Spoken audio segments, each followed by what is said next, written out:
So I'm Liz Reitzig, Raw Milk Mama on Substack, and this is going to go out as the Nourishing Liberty podcast. So for those who are familiar with the Nourishing Liberty podcast, you can find us on Substack and Spotify and YouTube and all the different places that you can find podcasts. And today I'm talking to Sam, Farmer Sam.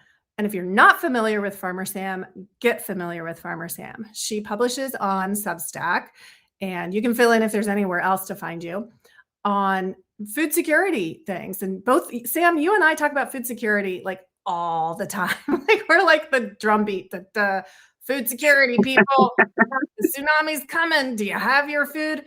So I get paying attention. Yeah. So tell everybody your official Substack name, where else to find you, what else you're doing. Sure. Yeah. So it's the Maine Homestead Life. The name of my farm is the Runamuck Acres Conservation Farm. We're located in Maine. I have a farm website, runamuckacres.com. I'm working on a website for the Maine Homestead Life, separate from Substack, but primarily we're on Substack. It's runamuckacres.substack.com. Yeah, and I write about local food and accessing real food and how to be more self-reliant and separate, or try to separate yourself from the industrialized food system, as much as possible these days. And Sam, one of the things that I love about your publication so much is just like your sheer honesty about how much grit it takes and how it's not like, and this is the main topic we're going to talk about today. Like there's the whole influencer economy, and there's this image of this idyllic farm, and it's not that. Being a farmer isn't dancing around in the field with flowers in your dress, with the kids dancing around you, and then somehow magically you pull sourdough out of the oven at 6 p.m. Like that's not the reality. So we're going to talk about that today, what it's really like especially as a single mom farmer and a single woman farming. Like what is that life like? And we're going to talk about food security, securing your own food security. So there's people who follow both of us, Sam, who really want to get more into the food security. Like they realize something isn't quite right with our industrial food system, but it's hard to go from just understanding something's not right to like, what action do I take today and the next day and the next day? So yeah, we'll talk about that. And then I want to make sure you get a chance to tell people about your classes, what you're offering. And then we'll end with what's one thing that somebody can do today. But let's talk about the real dirt on homesteading. Sam, take it away, because I know you have a lot to say about this. Well, the real dirt on homesteading. I feel like it's a necessity for me personally. It came about for me as a way to feed my children when they were babies, and I've always been on food stamps since I was a kid, and I'm still on food stamps today. But I wanted to be able to buy organic foods, real foods, fruits and vegetables for my children. And how do you make, $300 or $500 that the government is giving you stretch for a whole month? And so I would get creative. I started growing my own food. I started cooking from scratch. Baking my own bread has always been a big one for me. I can't even stand to look at the ingredients list on the store grocery on the bread at the grocery store anymore. So that's how it started for me, and I think that a lot of people are feeling that, and I think that other homesteaders are there for the same reason. Some of us, anyway. Maybe some of us are there for the glamour that the internet has given it. But I think that the people who are honest about homesteading are there for the same reasons I am. They're just trying to stretch their budget. Yeah. Sam, that reminds me, there's this one farm I was working with, actually on a court case. I sit with a lot of farmers in court as they go through the regulatory enforcement process. And there was an interviewer coming in to video this farm and talk to the farmer and what it was like. And she gets there, and I'll never forget this, because this is a farm that's been in operation for like 25 years. And so that like year 25 is very different than year one. Very different. And so she comes in And she's looking around. It's a gorgeous farm. Because why is it gorgeous, Sam? Because you want to be able to take pictures of it. Well, and because of the hard work that people put into it. Oh, And yeah. so this influencer comes in, she's doing this like little interview there, and she looks around and she goes, "Oh, it's like a postcard here." And the farmer looks at her and he gets serious, not stern, just serious. He goes, "No, this is reality. This is not a postcard." And so I think it's this like so many people have become detached from the grit and the hard work that it actually takes to produce food or to harvest food out of nature, food and medicine. I want to include that in there. That we become so distant to it. We don't realize that you don't have that pretty idyllic scene. You don't have the pretty picture without all of that hard work that goes into it for years. Yeah. Like, I'm not trying to scare anybody. Like homesteading, great, awesome, fun, grow your own herbs, grow your own food, and hard work. Yeah, you're going from the time the sun comes up to the time it goes down.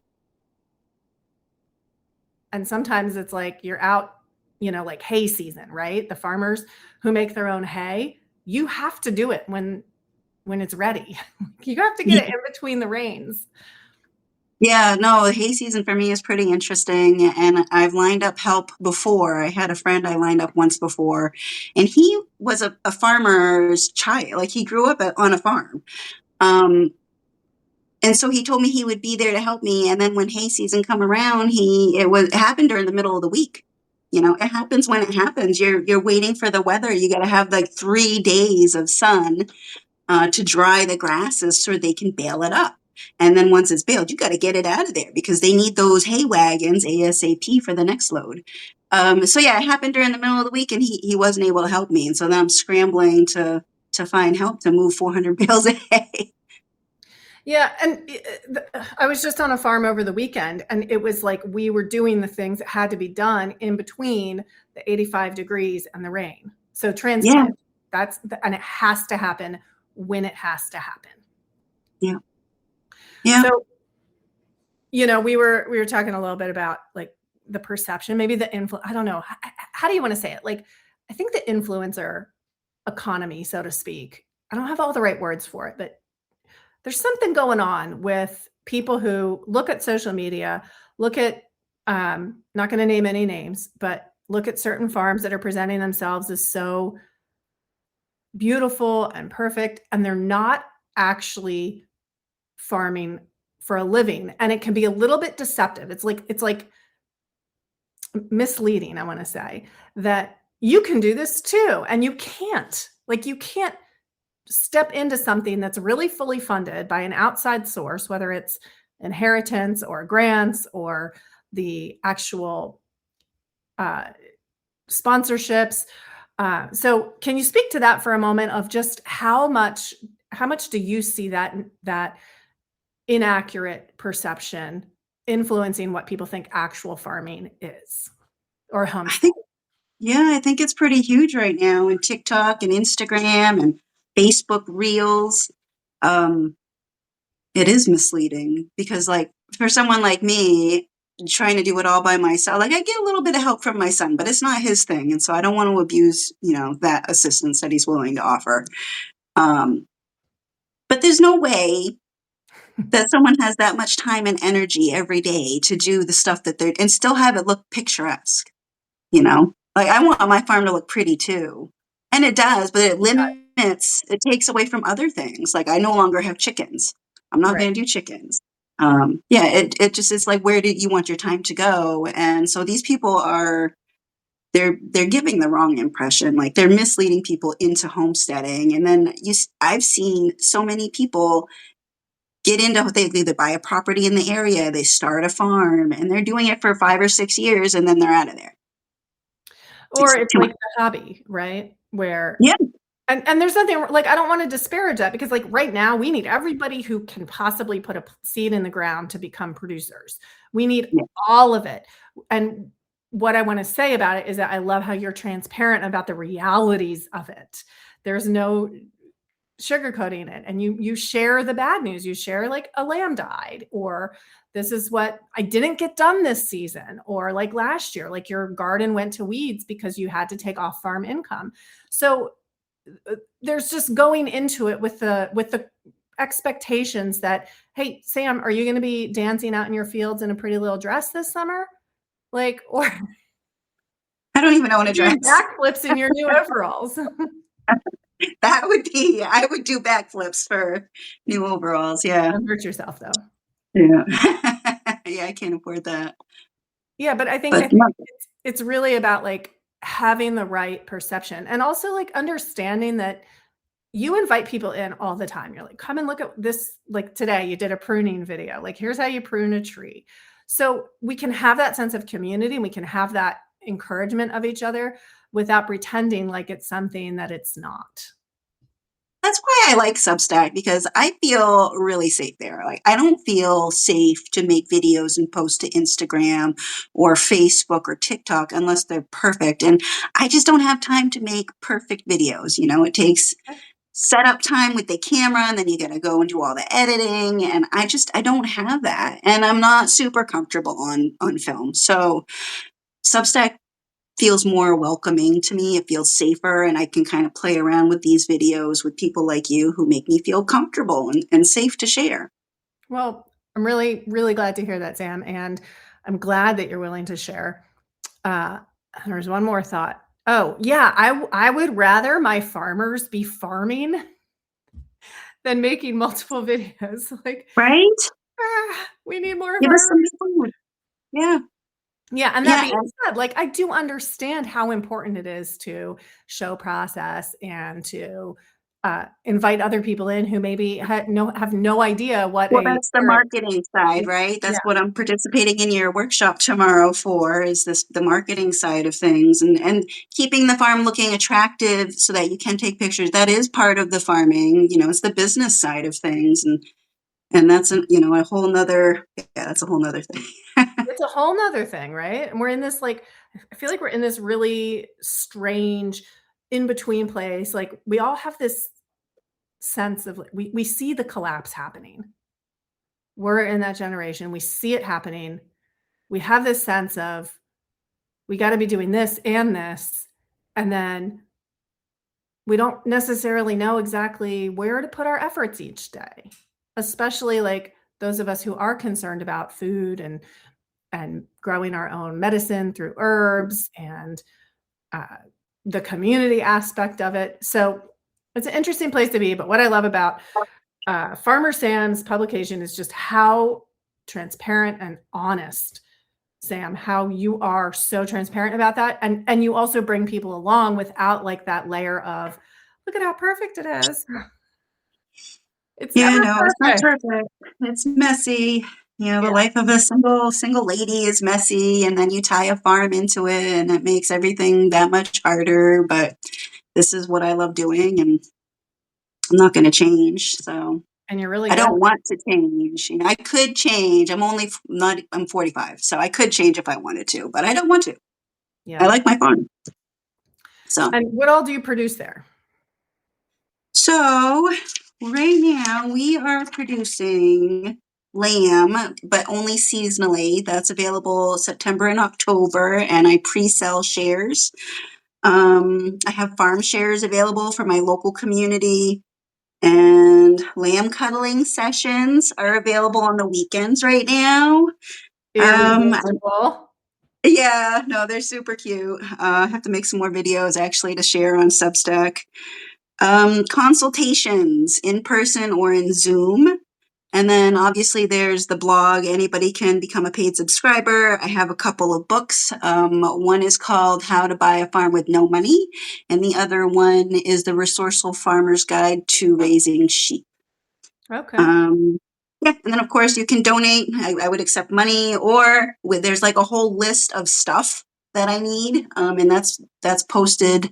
I think it's on the Run Amok website, but it might be on my about page on Substack. I'm not sure. It lives somewhere. It's Yeah. there.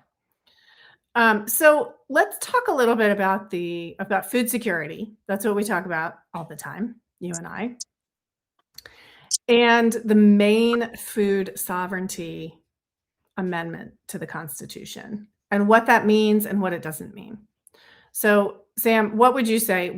How would you define, like, this is not a test, it's just a starting place. How would you define food security?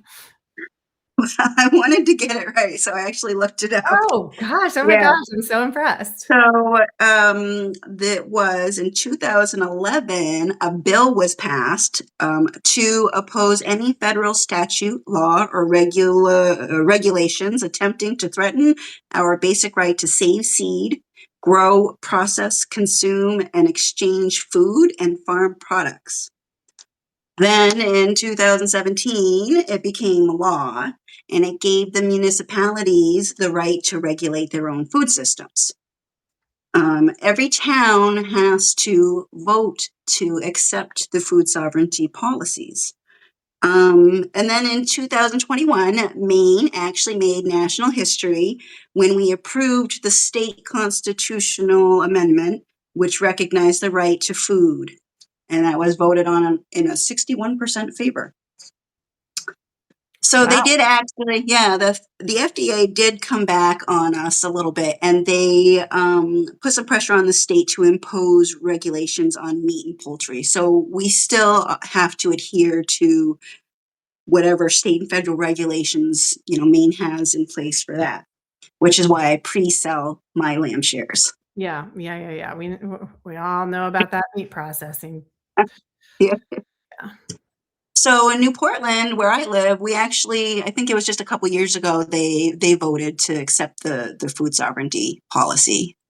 Oh, okay. Um, yeah, so the food sovereignty policy allows farmers like me or homesteaders to sell their goods to their neighbors. You cannot sell it at a retail establishment. Farmers markets fall under the retail establishment, and any other store, would obviously fall under that thing. So it's a little confusing for people, especially homesteaders who think they're going to start scaling up. They think that they can just start selling in a store and they're good because their town has food sovereignty. No, that's not how it works. You still have to have a licensed kitchen or take your meats to be processed from a USDA certified facility. Um, yeah. So I'm sure we could talk for hours on just the meat processing aspect of it.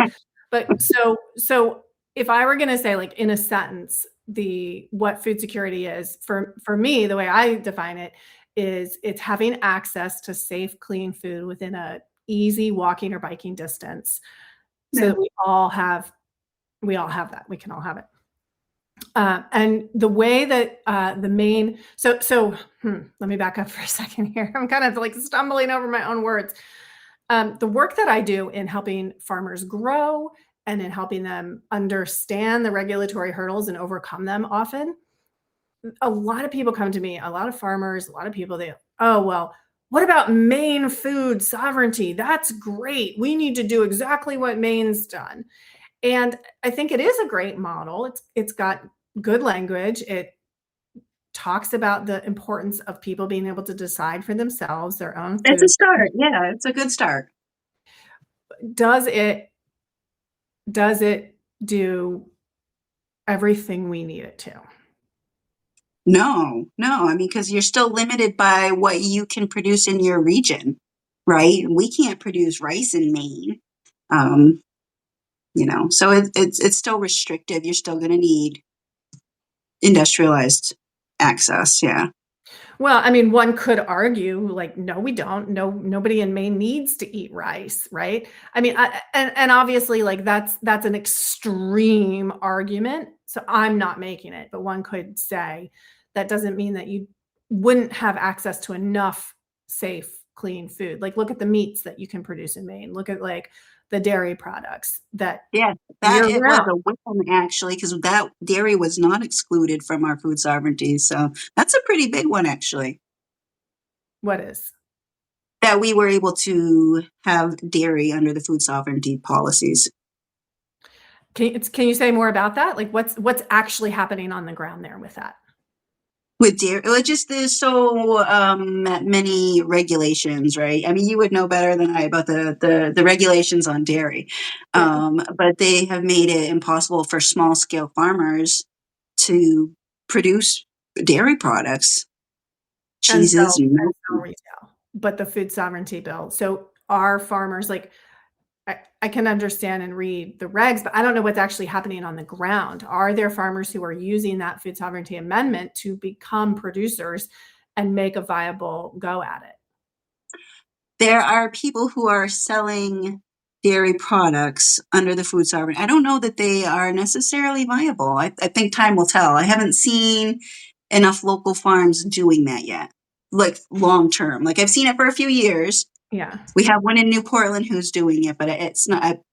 If they can make it past 10 years or so, then maybe I'll have a little more confidence.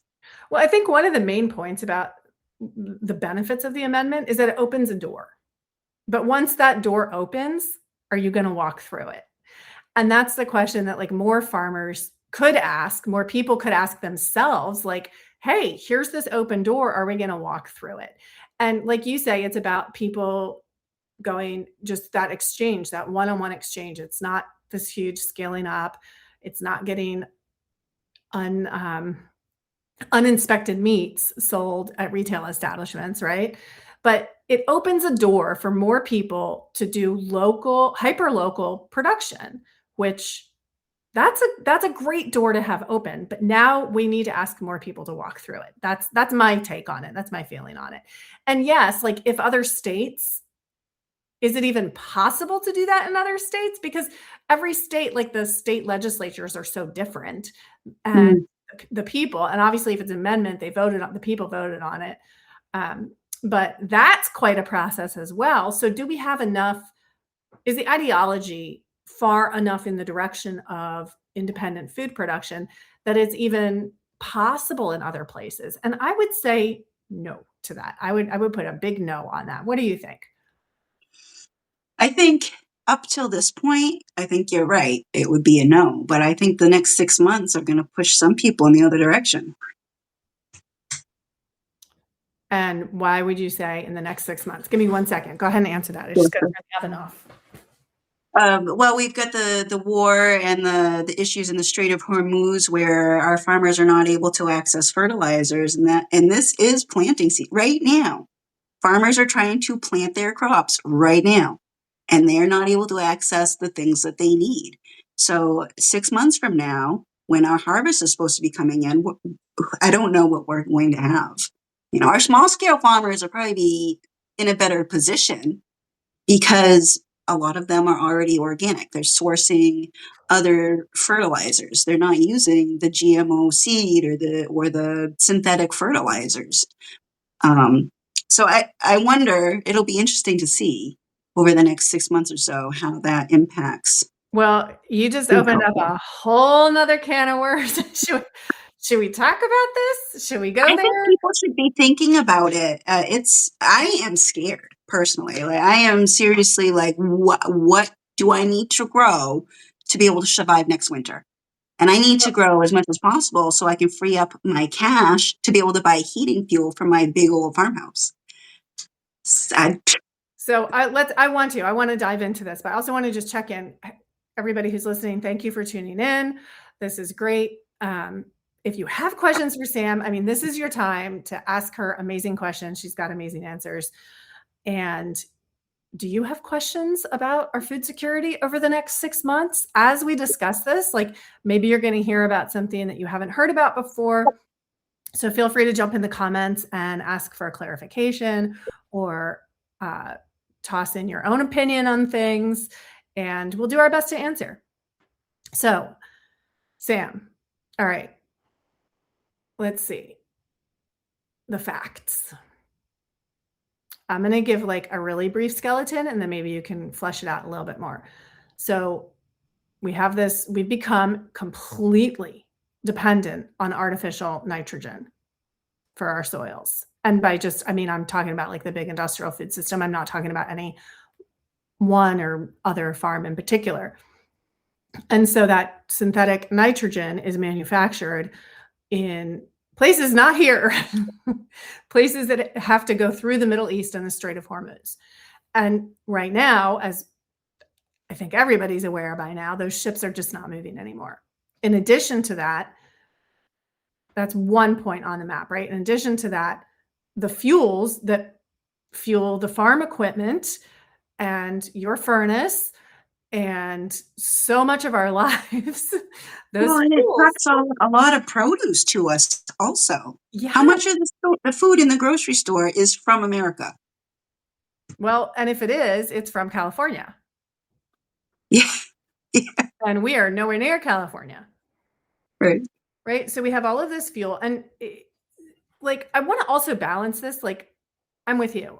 I am very concerned.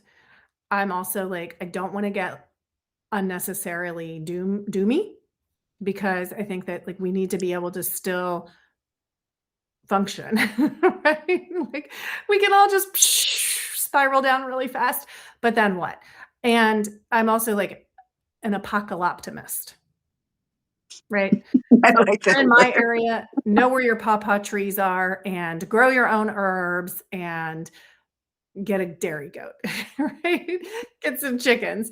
But this is going to have a huge impact. And on the other hand, we waste so much food, maybe we will begin to value it more when it becomes more scarce. So The other thing I thought of, yeah. the other thing I thought of was that with the limitations that that America is experiencing, maybe they will have to scale back some of the fake foods. Wouldn't that be nice? What do you mean by fake foods? What do you mean by scale back? If they don't have as much high fructose corn syrup, maybe there won't be so many chips or frozen processed dinners.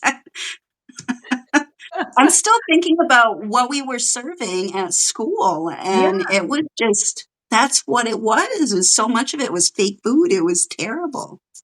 Yeah. Yeah. I mean, we could wish that all day long, right? But I think, I don't know. That would take a lot.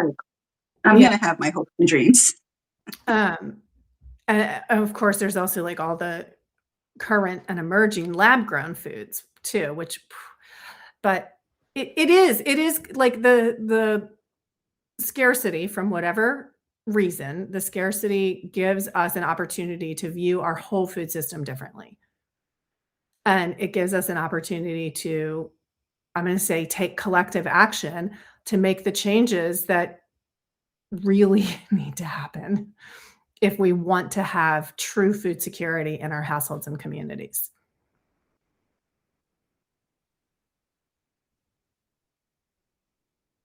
Yeah. Yeah. Yeah. Well, and I think it's going to give people a pause. People are going to start thinking About what? about where their food is coming from and where their money is going to, and the systems that have been created for us. Yeah. What does that look like, Sam? I mean, I love that we're having this conversation, and like, what does that actually look like? So, family of 5. They've been buying at the grocery store. They don't know. They don't know what they don't know. They don't know what's about to happen. What does that look like for them? That's a good question. It's going to depend on their situation, right? Where are they living? What do they have access to regionally, locally?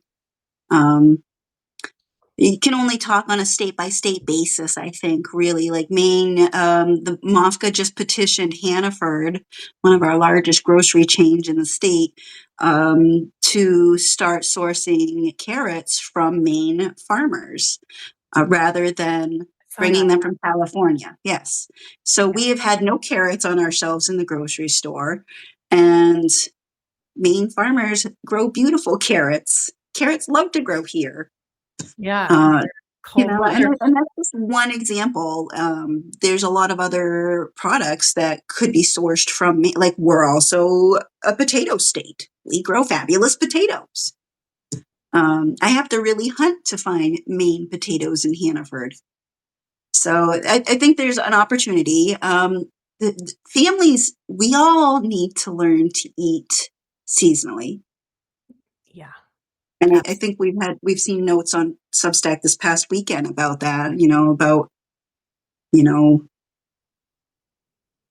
eating seasonally. Like we're not supposed to have strawberries all year. Right. And of course, our sister across the Atlantic, Helen Freeman, she's a huge advocate for that as well. She's making all the same points. It just happens to be a different country far away, They but the are same. probably the same issues. It's a Exactly. global pandemic, not a pandemic. It's a globally systemic system. Yes. And artificially propped up. Yeah. Yeah. And now we're going to see some dominoes start to fall. Yeah, I think we all need to look at it as a growing period. There's things we can learn from, what's about to happen, and I hope that we do. You know. Sam, if you can be a little more specific, like that's a big statement, things that we can learn from what's about to happen. And I'm with you and I'm tracking and I still want I want more detail because I know some other people might take that and run into fear with it. And what So, I don't want to just instill fear without inspiring action. yeah, well, that's what I want to do. Yes. In regards to food in particular, I think it offers us a chance to learn to try different foods, try to eat different cuisines. I think a lot about what people in third world countries are eating. I recently discovered sardines are only like $1.05 a tin at Walmart. Or you can even upscale it and get the better brand, which is like more wild caught sardines for $1.35. And one tin of sardines is quite. You can make a whole for Braytech and I in particular. So 2 tins for your family. But anyway, I think that it offers us a chance to look at how we're eating and think about how we could do it better, how we can save money, how we can make it stretch, what kind of dry ingredients that we could sort. We could be eating more beans, right? But Yeah, I where are don't those beans from? know. I And like to grow my own beans. you do? Yeah, I like growing dry beans. Do you sell them? No, Okay. no, I don't grow That's enough for fair. that, but I That's like having them on the shelf for our own pantry so that I know there's a food source. It'll Exactly. sit there for a few years. Yeah, that's So good. that's a great, maybe not first step, but maybe 10th step for people. Grow your own beans. I mean, I'm very blessed that I have a farm very nearby that I'm really close with. It grows lots of amazing, beautiful beans. So Oh, I don't awesome. feel like I have to personally grow my own beans, but I can grow something else and Well, share. that's another thing is if you can connect with your farmers like that. So that's another opportunity, right? But where we can grow is learn who in your area because a lot of people just aren't bothering. They're tired. Life is busy. They've got kids. They've got elderly grandparents. Who know? And we Everybody's busy. we we get that, right, Sam? Yeah. You're doing it, I'm doing it, we're doing all the things. We get it. It is So you exhausting. don't want to make an extra stop to go and get dry beans or milk or whatever it is. Yeah. But we got to push ourselves. Maybe designate an eat a certain time of the week when it works for your schedule to be able to go and hit up a couple. Because some places even deliver now. We have a Western Maine. I forget that Western Maine farmers market who collects all of these goods from farmers across the region of Western Maine, and they will deliver it.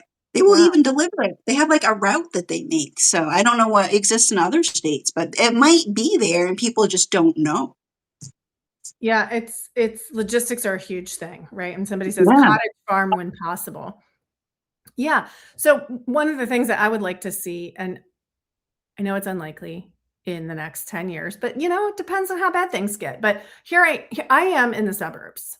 So I'm on my little quarter acre, just like everybody else around me. And then every couple of blocks or so, we have this playground that nobody goes to. Oh, And I know this is repeated in suburbs everywhere. So what I would love to see is the ideology shift.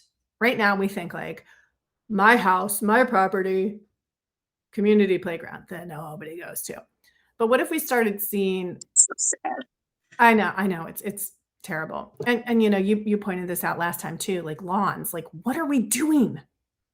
What are we doing? Like, yeah, sure, I have some lawn, but I have medicinal herbs and Oh, pollinators, good for you. food, so and trees and like edible, elderberries and it's just like do whatever you can to transform some of your lawn into edibles or Yeah, medicinals.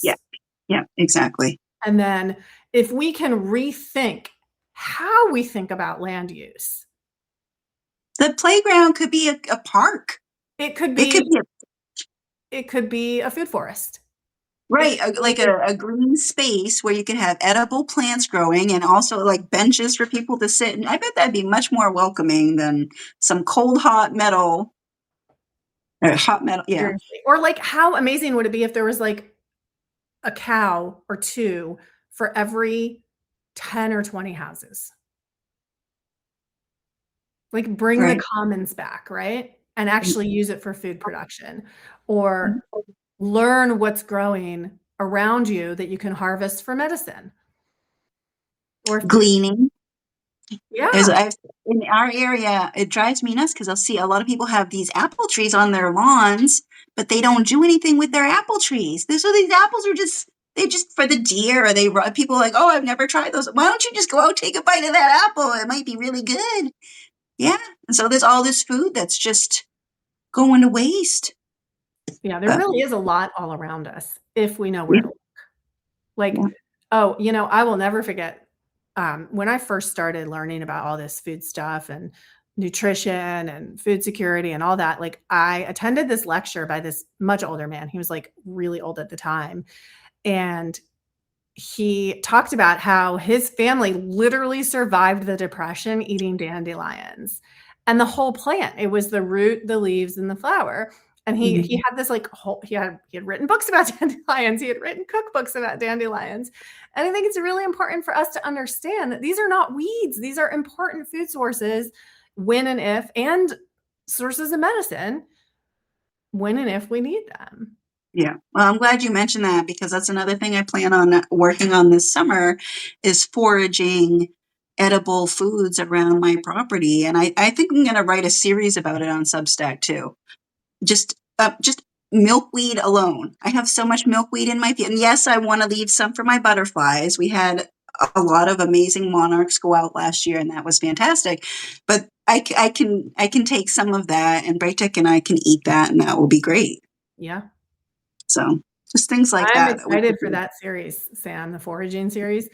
I think it's something that like we don't tune into enough because, Yeah. on the one hand, it's like, here we are stuck in 2026 America. And I don't even know what to say. Late stage capitalism. That just sounds like way too cliche, but whatever it is, here we are.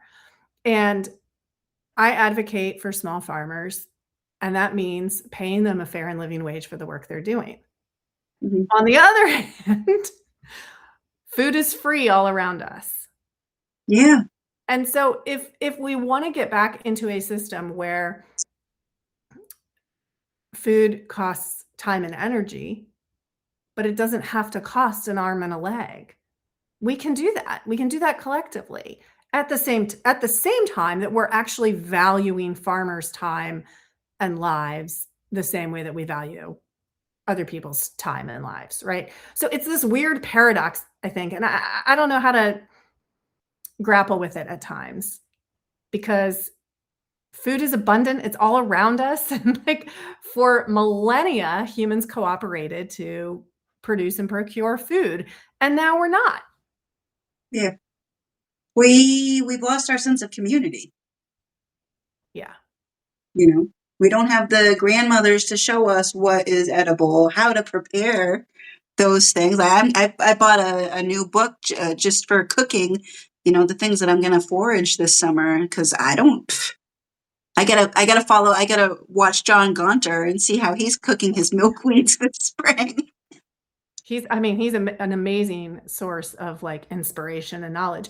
But Sam, I'm not prematurely aging us here, but I'm saying we'll be the proverbial grandmas. We'll teach people like, Yeah. how do you forage this? What do you look for? Like, what does yarrow look like out in the field Right. versus growing intentionally in an herb garden? What do you use it for if you just find it? Like, I'm like such a fan of yarrow. I'm going to geek out here for a second, but it's one of the most useful herbs to be able to identify growing wild. Yeah. That's And my it's so easy to process and use. Yes, exactly. And that hand in hand with like being able to forage milk out in the wild. No, I'm just kidding, but being able to forage other high calorie foods, and at the same time, like, can we know where our dairy is coming from? Can we bring that dairy back and have it be part of the center of the community again, like it used to be? Mm. There's all these big questions that center around what ideology are we creating? What are we espousing? And then what work are we doing to bring that about? And we'll be the proverbial grandmas showing other people how to do stuff. I don't mind that at all. I'll be the crazy grandma living on the farm. You're already doing so much of the work, so much of the teaching.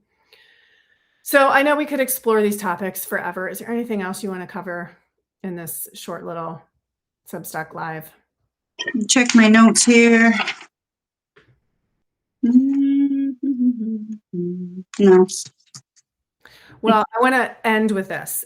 So for everybody who's listening or catches this later, Sam, what do you think is one thing, one action people can take today to help create the food security that we're talking about, or help to grow a local farming ecosystem? My recommendation would be to buy something directly from a local farmer this week. Seek out the closest farmer to you who's selling something that you're interested in. Go there and give them your money and take home their good food. Yes. And if you don't know where to find a local farm, you can check your state's Department of Agriculture and find a list of farms and addresses and find one near you.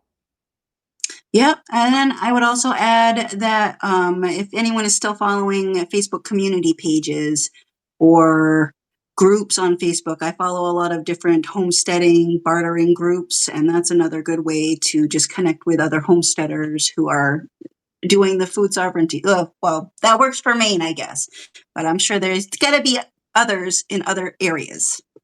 Well, and also we have the guide on Substack. If you want to find, if you're interested in producing on any level, producing your own food or being part of a community of farmers, we have a guide to ag writers on Substack. So if you go to Raw Milk Mama, that's in a link on the top bar. It's the, what's it called? The Agriculture Writers Directory.